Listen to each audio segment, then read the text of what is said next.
Egyptian Al Jazeera journalist Mohammed Fahmy arrives in a Cairo court. He's being retried on charges of aiding a terrorist organization, a reference in Egypt to the now outlawed Muslim Brotherhood, for which the government says Al Jazeera is a mouthpiece. At the request of the defense, Fahmy and his colleague Baher Mohammed, who's also being retried, have had their court dates adjourned to March 8.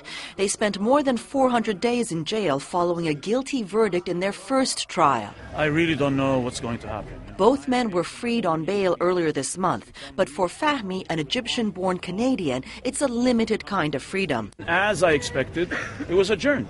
And again, the same inefficiencies. The witnesses don't show up. The evidence is not. That's the responsibility of the court.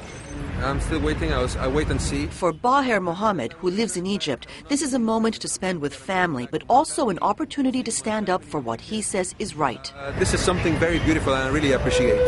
And I'm willing to continue this for freedom of press. Al Jazeera denies the accusations that it's a mouthpiece for the Muslim Brotherhood.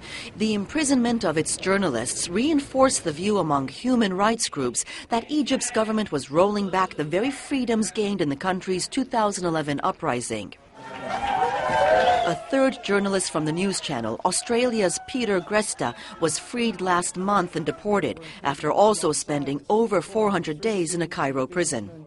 And all of those who are convicted in absentia.